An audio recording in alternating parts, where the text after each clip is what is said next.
Hello, I'm Anna, the Yarn Randomizer, and this is episode 58 of the Yarn Randomizer.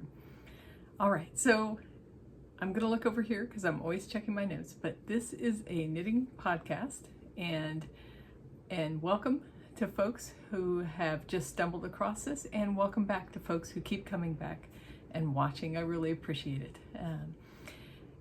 You can find me on Instagram and Ravelry as the Yarn Randomizer, and that's also my Gmail address, but all that information is down below.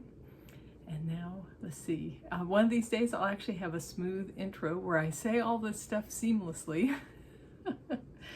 All right, why randomizer? It's because I pick my yarns randomly from my stash. I actually have my husband pull numbers out of here. And so for the most part, most of my projects are picked randomly from my stash. And that's what we're going to go over here as what I've been working on. So hello, Odo. Hopefully we'll see if Odo stays settled here. He's kind of curious about what's going on. Odo is my dog, and you'll always see a picture of him at the end of my episodes. So all right, please like and subscribe, the usual YouTube plea. And we'll get right down to it. So I believe at the end of last episode, I was talking about giving away this beautiful skein of yarn. This is from Cornbread and Honey, and which is an Ohio dyer, and I believe. And I actually got this in a surprise box from Twice Sheared Sheep. And so this color is July Feeling, and so some really nice pinks and everything. And the random comment that was picked was from Neely Knits, NEELIEKNITS 382. So if that's you, get in touch with me via Gmail, and I'll get this out to you on Monday. All right, so that's the preliminaries up front. What am I wearing? Nothing. I'm not wearing any sweaters because we're having kind of second summer here. At this point in September. I think the weather's supposed to break on Monday, but today it says 79, but it definitely feels hotter outside.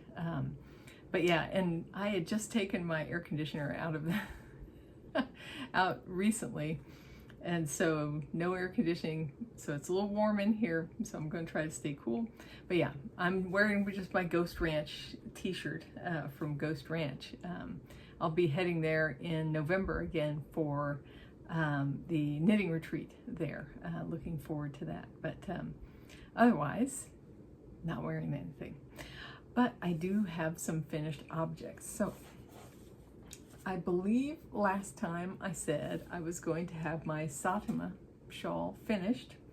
So this is a shawl by Vera Valimaki, and it is definitely done. Let's see. There we go. Oh, it turned out fabulous. And the thing that's so nice about it, I have not had a brioche shawl before, but this thing is squishy beyond belief. Let's see if I can scoot back a little bit. And it's a pretty good size as well. I think it was a little over 700 yards of the two different colorways I used in here. So this was Malintosh Tosh Merino Light in the Great Gray Owl, which is this solid gray color here, and then this color with the neon kind of pops in it is Hedgehog Fibers singles, skinny singles in the Oracle colorway. And the stuff I wanted to mention about this was, I did this on size 6 needles, which is actually a couple of sizes up from what the pattern calls for, but I am a tight knitter. And one of the things that held me up on this is the randomizer project number 13 from last year. And so I kind of got hung up because I made some mistakes with the increases, and it wasn't doing the increases that was a problem. I talked about this last episode. When you make the increases, it's no big deal, but when you're pushing the stitches around on the needle, you can cause those stitches you form, like you form 3 stitches into 1 stitch, and you can push those things out of order. And what I wanted to show you kind of is what that looks like. let's see if, yes, there it is right there. I've got a couple of them marked here. So normally, let's see if we can show this. You should sort of have a stitch that looks like it has a couple of rabbit ears coming out of it. You can see that stitch after stitch along the edge here. And that's what happens if you do the stitches in the proper order after you make the increase. But if you get the stitches out of order, and I will put some photographs of this, it's a little hard to tell, but you notice you don't see two coming out of this. There are actually 3 stitches coming out of there, but because they got worked out of order, they don't show the same little rabbit ear construction. And the same thing with this one here. And so I'll put some pictures of that in my project, but it was a real interesting experience because I hadn't had any problems making increases in brioche before, but in this one I could see that something was wrong, but I wasn't sure what. And I'm absolutely certain it's the stitches getting out of order, because my stitch count was never wrong. It was always the case that it didn't look right if you worked those stitches, if you got them out of order. So, but I figure nobody's going to be able to see this and see that when they look at this. And the shawl just turned out absolutely beautiful and oh so nice. And I'll show you really quickly the way I like to wear it. I tend to wear shawls this way. So let me put this on here. And so I tend to like to have the long pointed area up front and put these ends around each side. Okay, and this is going to be a little warm. Let's see if we can pull this up here. Where's my point? It's right there. Okay, so I need to pull this up a little further. Okay, so yeah, so I have a tendency to wear it sort of like this. And so yeah, I think it came out fantastic. I love it. Can't wait to wear this to keep warm this winter and everything, but highly recommend the pattern. And it's a good, has 2-color and single color brioche in it. And I highly recommend it. And I put in my project notes a diagram of what a brioche increase looks like. And I would say it's worth taking a look at that if you're going to do any brioche increases, and keeping in mind how you need to make sure you work those stitches in that appropriate order. So yeah, so that's it. So that's finished object number 1. Now, I'm going to toss that there. Now, finished object number 2 was something that wasn't even cast on last week. So my husband had made a request for another hat, and this is we're just calling it, so basically I took the pattern Turn a Square by Jared Flood, and I just used the stitch count, but I did everything else kind of differently as far as what stripes are on here, how the decreases are done and everything. But what I was trying to do was mimic the northernmost point in the contiguous United States, and it has a marker there. I'll put in a picture there. And this was to mimic that marker. So this goes up straight to this point, kind of angles up, and then has sort of a flat top with a nice set of kind of spiral decreases on top of it. And let me put in a picture of my husband wearing it. And so this is his second kind of hat marking, visiting one of these geographical points. And so this is made out of Knit Picks wool of the Andes, and I'll show that in acquisitions later. But I'm super happy with how it turned out, and I feel like it really looks just like that marker and everything, and he loves it. So yeah, so I got that cast on and done in the time since last episode. It took me, I think, 2 days to do that.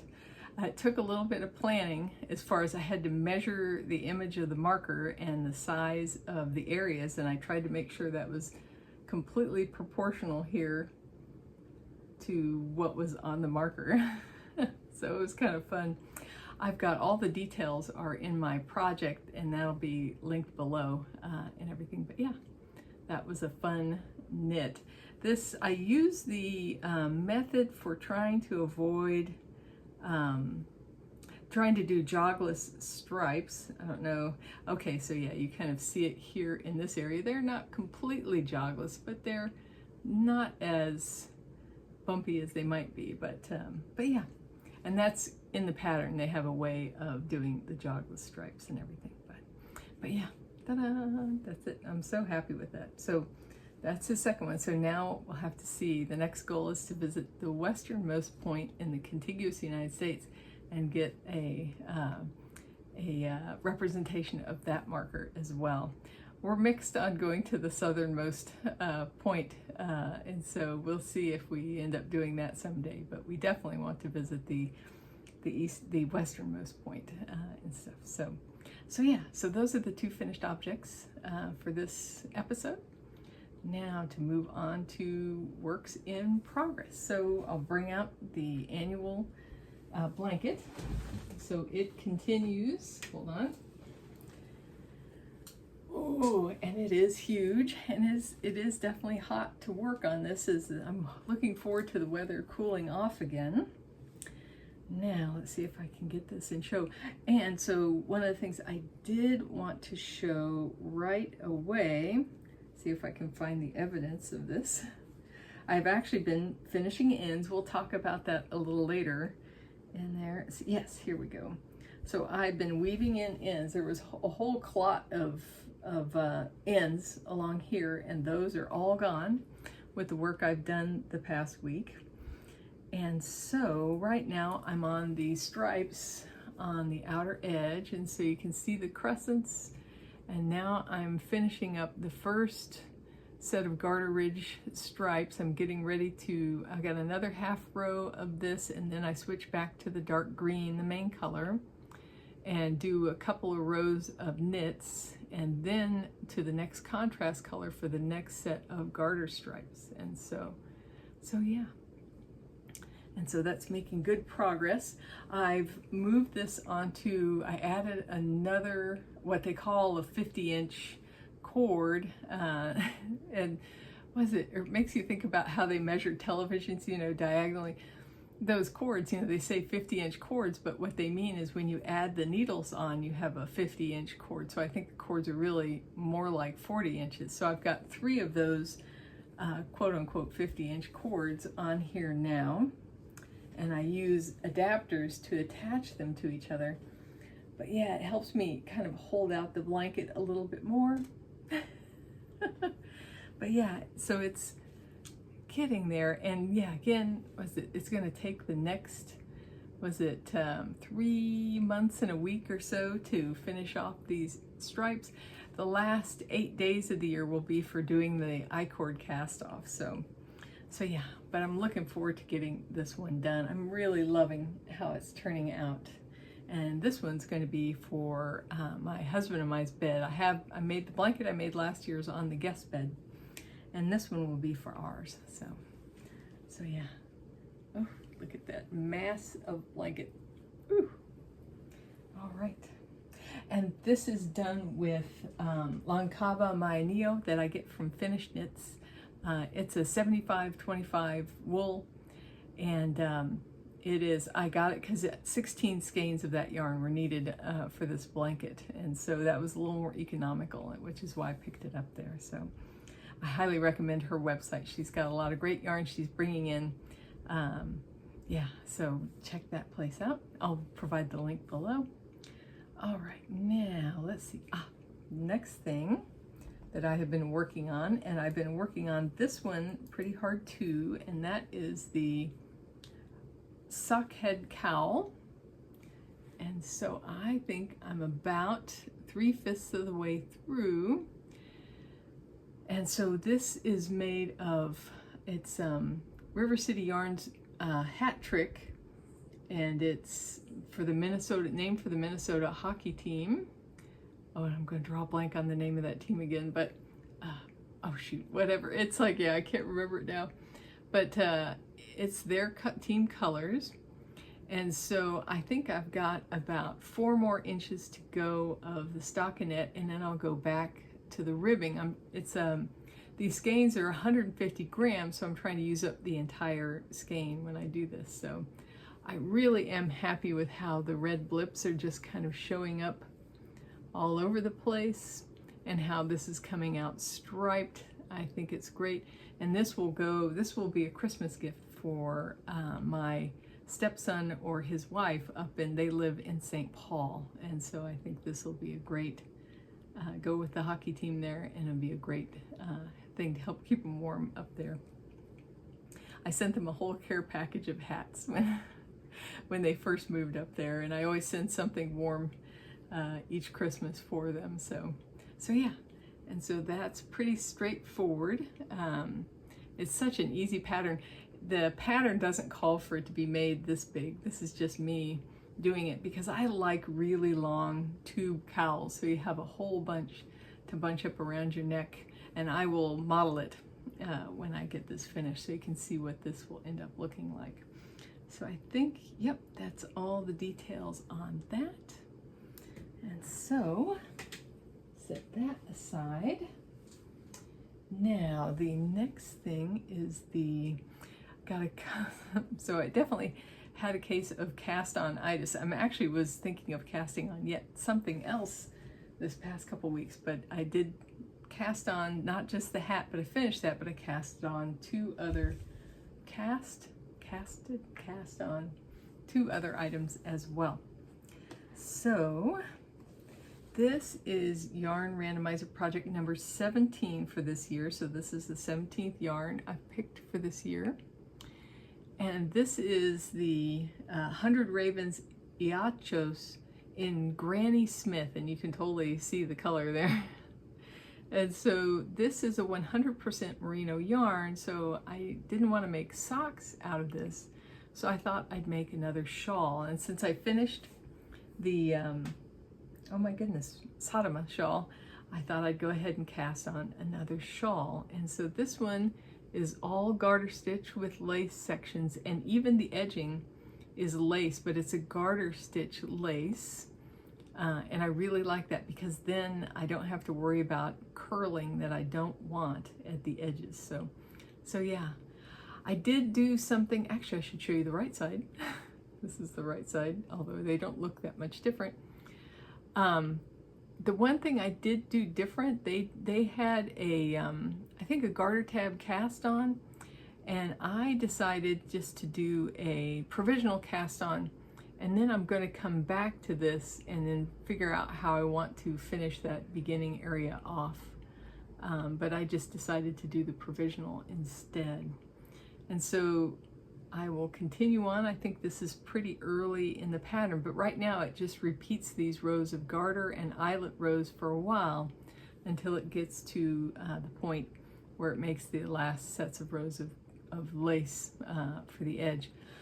I need to make a spreadsheet for this project so I can get an idea the rate of yarn usage to make sure I have enough to finish the whole thing, because this particular skein of fingering just had 400, I think, yards on it. Now the pattern calls for just under 400 yards, but I do like having the spreadsheet in order to really be sure that it's going to go far enough. But yeah, that is green. Yeah, it definitely lives up to the namesake. And so it'll be interesting to see what size this gets to and how it turns out and everything. But that's in progress. I have my little, even though I'm an electronically kind of software oriented person, I still like making my little pieces of paper where I keep track of what I'm doing. And so this is how I'm keeping track of how many repeats I've done of certain sections of the pattern. So just mark it on paper and mark them off as I finish them. So also I'm doing that on size 7 needles rather than the 6 that's called for, again, because I'm a tight knitter. And oh yeah, I did want to comment on, I don't know if it's the yarn or what, but this has got this garter has a really scrunchy kind of feeling to it. It'll be interesting to see how it behaves once it's blocked and everything. but yeah, it's almost like a crispier feel than some yarns have. So yeah, so that is that project. And then finally, for works in progress, I did cast on one other thing. Let's see. I did not have any socks on the needles, and so I decided I needed to have a set of socks on the needles. So set this here. And so these are, this pattern is the vanilla bean socks. I think it's turning out lovely. And so this is some BFL sock from Les Garçons. It was a little 10-gram mini I had that I got in a stash enhancement pack from them. It was a little bonus one. It was a fluffy yarn enhancement pack, and it came with this one little skein in it as a bonus. And I'm using a Les Garçons progress keeper there to mark the front. And so I decided it would look like it would go well with this. It's a long dog yarn sock in dark dimension, and you can see the little bits of pink that look like the same color as the pink below, and I like how those are going together. This texture pattern is a 4-row repeat and very simple. This is one of Kayla Litton's, the Crazy Sock Lady's sock patterns, but her pattern is done from the cuff down, but I always like to do it from the toe up. And so this one I'm using the I think it's Wendy D. Johnson, let's see. Yes, Wendy D. Johnson. I'm using her gusset heel basic sock to do this. So this will have a fleagle heel. And so I'm only doing the contrast toes, and then I'll do the heel will be in the main color, and then I'll do the end of the cuff in the contrast color as well. And because it was only a 10-gram mini, so I don't quite have enough to do toes, heels, and cuffs. So it'll just be toes and cuffs on this one, but really love how that's turning out. And so I think that's everything. Yeah, I'm using size 2 needles. So I tend to use a larger size than some folks do for socks because I'm a tight knitter, and I get 8 stitches to the inch on size 2s for these types of yarns. So yeah, love how that's turning out. So that's my little set of socks that I'm working on. And that's all the works in progress.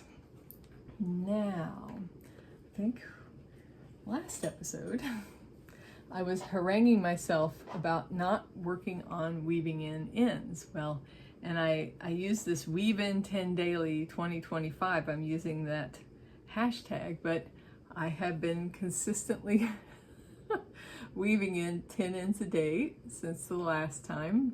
I think pretty consistently since last time. Made great progress on my blanket. I mainly have to weave in there the ends for the crescents, but along the main kind of the end of row, I've got those all done.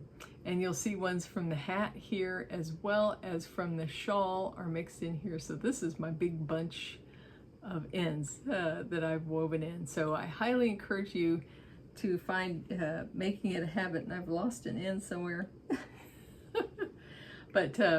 But yeah, it ends up, it feels so good once you really get started on it. You know, it always makes me wonder, why was I holding back? Because I'm so pleased with having that clot of ends off the inside of the blanket.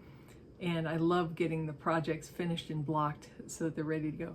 I do have my finishing basket over there where I have some things where I need to do some more weaving in of ends. So as I wrap up on my blanket, I'll get to some items that are sitting in my finishing basket. But yeah, yep, just was it, I'll put the hashtag there, but it's Weave In 10 Daily 2025. So there it is, my progress this past 2 weeks. Okay, and then, let's see, okay, Yarn Randomizer picks. So last time we spoke, I was not sure, and I did not have it in this state. This is the Fiber Nymph Dye Works Happenstance Sock Blank. Was it unraveled, steamed, and rolled into a cake. So I think it's looking great. I love these colors. And I finally decided on what to do. And I recorded a video about picking out what to do. I finally figured out some things I needed to do in the OBS studio, the way I could record on computer. And so I've got a couple of videos that are ready to go that I'm going to roll out about midweek, between basically regular episodes. So those will be coming. So yeah, but yeah, this looks great. And what I picked out, did I even write it here? I didn't write it in my notes. There is a striped dog sweater from, let me find this. It is from Stephen West. So I picked up a set of dog sweaters, kind of an ebook of dog sweaters from Stephen West. Let's see if I can find it this way. There we go. Here we go. West Knits Pet Knits. And one of those sweaters, there we go, is a, oops, I did not mean to download that. Let's go to that. There it is, the striped pup sweater. So I'll put in a picture there. So my plan is to use this double to make the pup sweater for my dog Odo. So he has about an 18-inch chest, so it'll be the third size that I make, and I have enough of this to make that. So instead of stripes, I'll just be doing it in a solid color. And I got kind of, what inspired me was I was originally trying to figure out what to do with this, and somebody, and I should have written this in the notes, gave the suggestion of the Sophie shawl. And I thought I should have thought about that, using this double as a DK. And so I thought Sophie shawl is interesting, but then I started looking at other DK patterns and I realized I had this in my library, and I think Odo is in need of a style and new dog sweater. So that's what's going to happen with this. But you'll see more details on how I settled on that when I post up the video that goes through the process of picking that out. So that's an update for this. Destined to be a dog sweater now. All right. And then we have this week's pick. So this is pick 21 for 2025. And let me make sure I have got the entry. Misty, let's see. Oops, if I can type right. There we go. This, if you watch the short that I posted, this is Misty Alpaca hand paint lace, and this is 100% alpaca. Now, I used this yarn together with a Lorna's Laces yarn to make this vest. This vest is called Sleeveless by Lone, I think, I'm not sure about this pronunciation, but Lone Kjeldsen.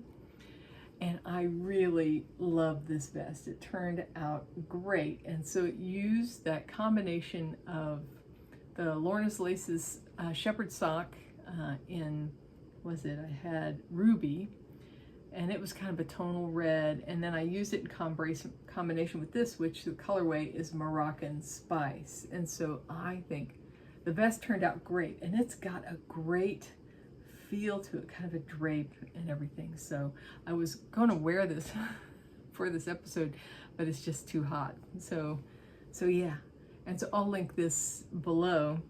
So the trick is, there's only 26 yards of this. So what do?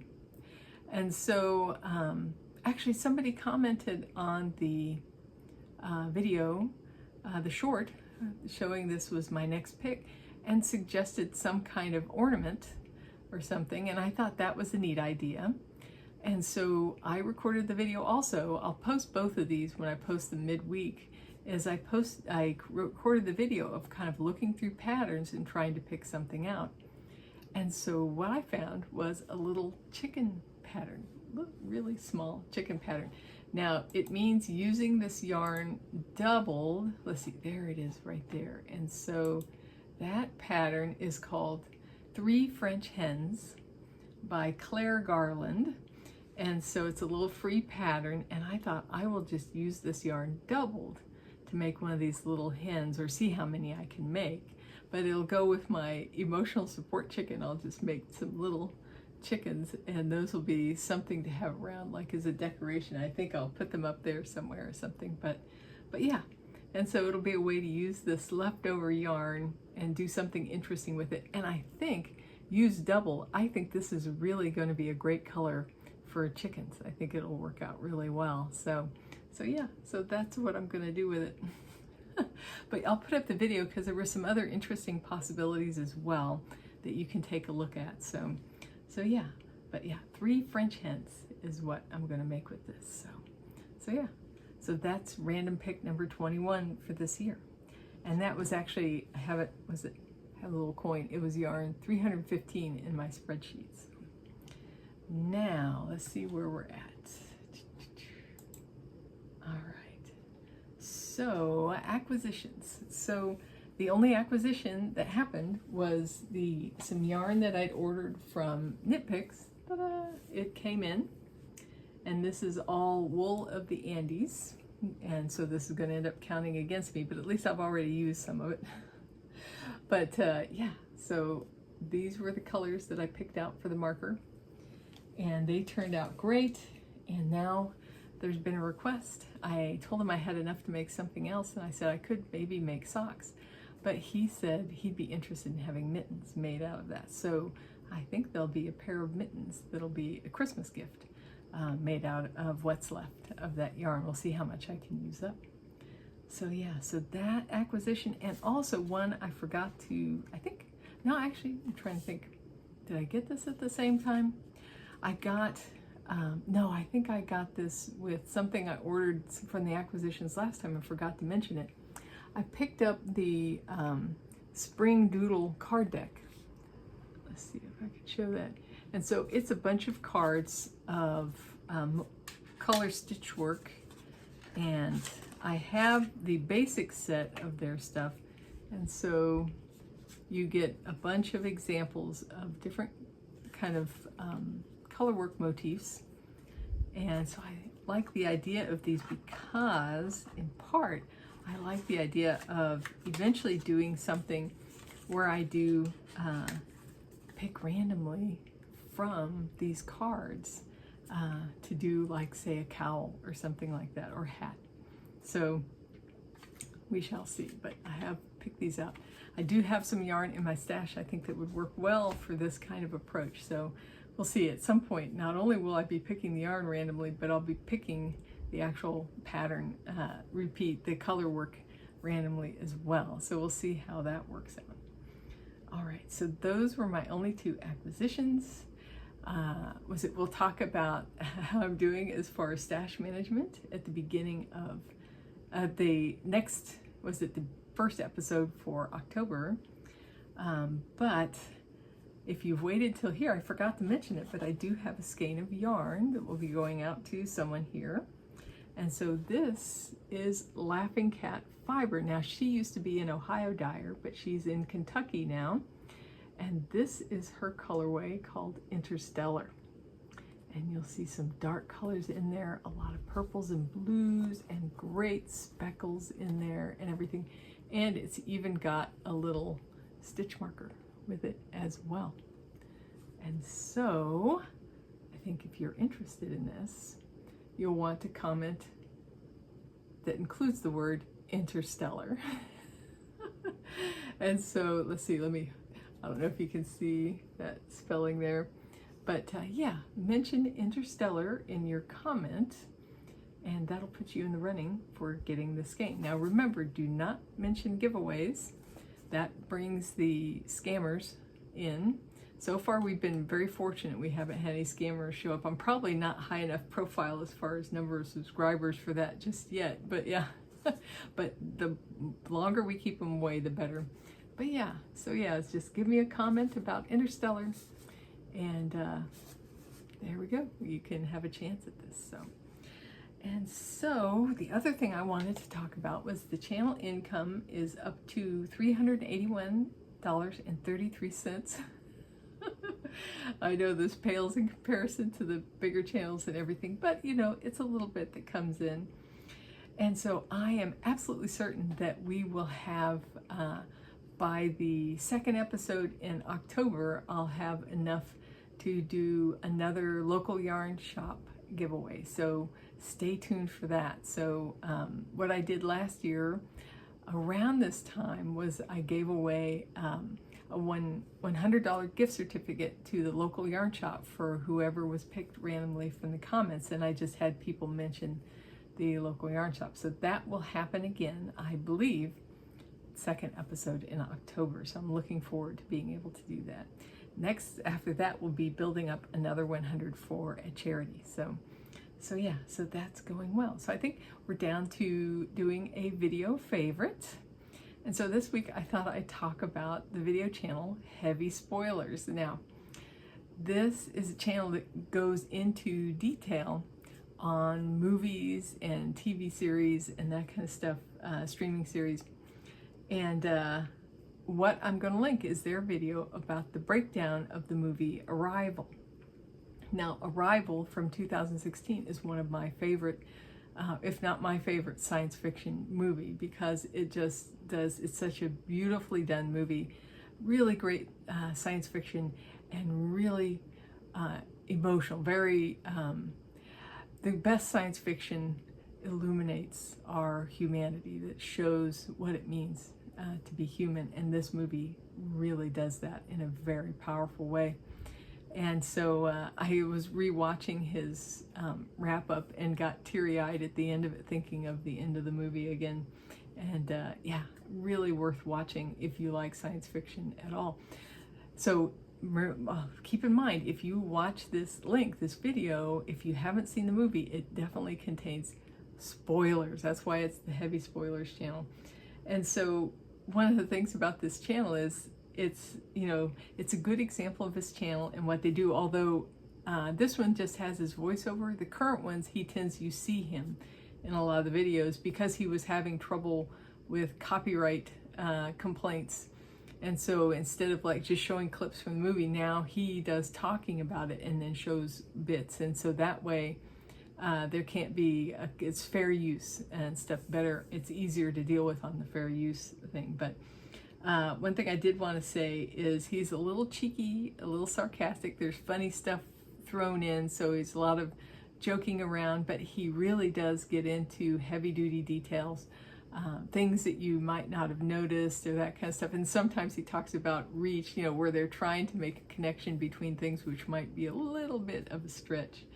But yeah, I really enjoy his channel. And I have to admit, so one of the things I use the Heavy Spoilers channel for is there are series and movies out there that I know I don't want to watch, but I'm curious about the story. So a perfect example of that is Alien Earth, which has been going on for a little bit. So I watch the video breakdowns on Heavy Spoilers of the episodes so I can see kind of what's going on with the story, because I just don't want to see, I don't want the suspense and the ick of what's going on Alien Earth, because there's some definitely creepy stuff and all that kind of thing. And so I just want to see the synopsis. And I use that channel for that purpose on series and movies that I really don't want to spend the time to watch, but I'm just curious about. So I really enjoy the channel and highly recommend it. And I'm actually a member of that channel because that channel has, I think it's a 99 cents or $1 per month subscription, and you get access to certain videos a week ahead of time and stuff. And so that way I help support the channel because I watch it a lot, so it's worthwhile for me. So yeah, so that I'll link that video and this episode that covers Arrival and see if you like it. You know, it may not be to everybody's taste, but I really enjoy the channel. All right, and then as far as what I'm watching, I finished watching Foundation, the third season, and it wrapped up incredibly. And I really love the story and everything going on in it. And again, don't want to give too much away, but there were definitely something, was it? I'm just trying to think of how to describe it. I was, you know, obviously everything that got built up to didn't get 100% resolved, but there are some interesting things to look forward to for next season, and things that were going on this season have been nicely kind of pulled together. And so, you know, what's going on in this galactic empire, you know, the things that are happening with the emperors and kind of the decisions, the emperor and the decisions that are being made, and everything. And it's just shocking to see, you know, somebody with complete power and the kind of betrayals they'll do in order to hold on to that power. How, you know, you can be worried about characters that you were worried about being prepared, and then realize they were more kind of ready than you expected that they were, and that kind of stuff. But there was no, you know, complete victory one way or complete loss the other. It's complicated. And so I think some of the best science fiction is stuff that, again, has, you know, more about humanity and more about those gray areas about the good guys and the bad guys and everything like that. So speaking of that, even though this isn't science fiction, Studio Ghibli has been getting their films back into the movie theaters, and so I noticed that they were getting in Howl's Moving Castle, and if you haven't seen that, I highly recommend it.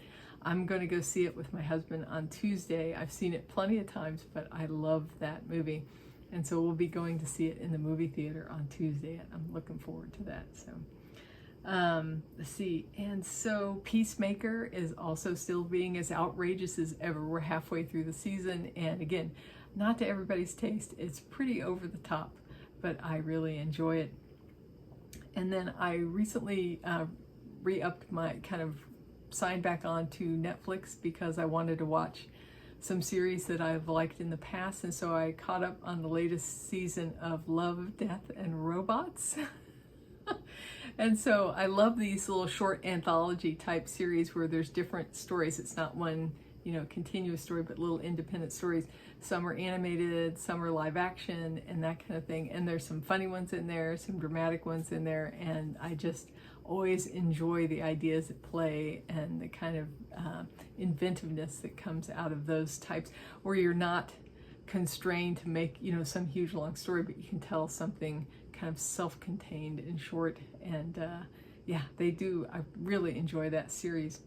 I'm also catching up on season 6 and 7 of Black Mirror, and so that's a series I really recommend. So it does a great job, and I'm going to recommend that if you've never watched it, start with season 1, episode 2. I think episode 1 can be a little off-putting, I think, but episode 2 really demonstrates some interesting ideas. And fundamentally, the series is about, you know, as we get these advancements in technology, what kind of impact will those advancements have on people's lives? Now, the weird thing about that is season 6 was not in that vein. It had some more kind of supernatural type stuff going on there that was a little funky, but still enjoyable, but not, I felt like it wasn't in the same theme as the previous seasons. And then I started season 7, and that definitely is in that technology kind of area, and it reminded me of what the series is like. And it's, for me, it's not a series that you binge, because episodes can be extremely kind of a little disconcerting, a little uncomfortable. And so that's the case with the episode. I think it's the first episode of season 7 that I'm watching that is just kind of like thinking about the possibilities of technology and what could happen in the future. And you go like, oh man, I don't want to go there and stuff. So they've got some interesting ideas that they play around with, and I really enjoy those kind of, what do they call that, kind of extrapolating kind of what impact future technology might have on how we live our lives and everything. So, but yeah, some of those are not for the faint at heart.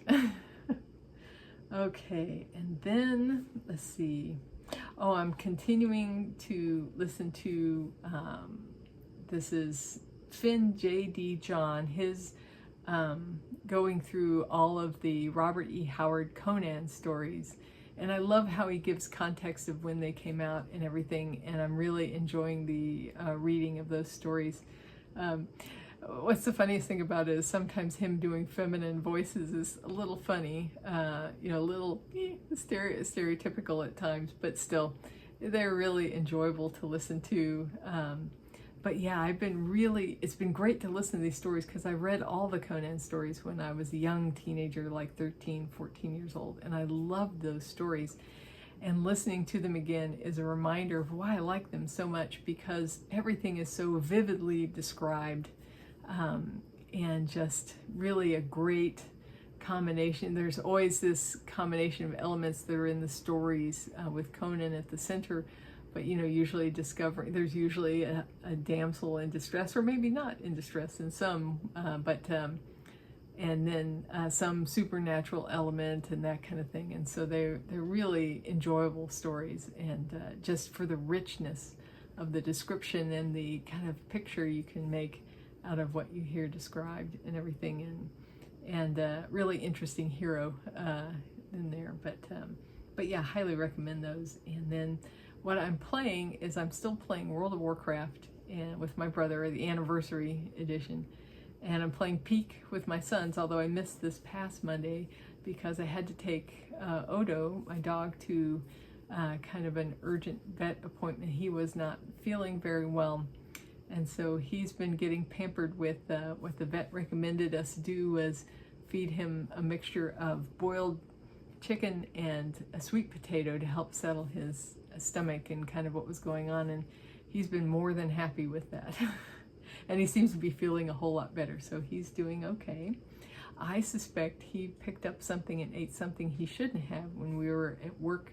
When he came to me, he comes to me with me to work every Tuesday, and so I think he got a hold of something he shouldn't have. So, but yeah, maybe not past Tuesday, or yeah, something. Oh well, the Tuesday like a week ago. It was back, yeah, probably about a week and a half ago. All right. So I think, oh yeah, and I always wanted to mention, I can't remember if I mentioned this before, but before I go to sleep every night, I play Picross on my Switch. And so if any of you are logic puzzle players, I love logic puzzles, and the Picross is one I've been playing for years and years. I think I'm on the 7th version of that game on the Switch, and so almost finished with it, getting ready to move to 8. So yeah. So that's everything. So yeah, I'm hoping for a break in the weather. I just saw a little notice about rain maybe tomorrow pop up on my phone. I'm hoping that's the case because it has been dry and a little hot lately here. And I have those recordings I will work on getting up now that I've kind of figured out how to do what I need to on the computer. And so I should be able to do that every time with the random yarn picks. You have to let me know. Do you find them interesting and that kind of stuff? Once I post those up, let me know if you'd like to see more of those. And then other than that, I think that's it. And so I hope you're enjoying the weather where you are better than what I'm enjoying here. I'm really looking forward to sweater weather. And so yeah, other than that, I hope you're taking good care of yourself. That's really important. And I hope you're experiencing kindness and giving kindness in return.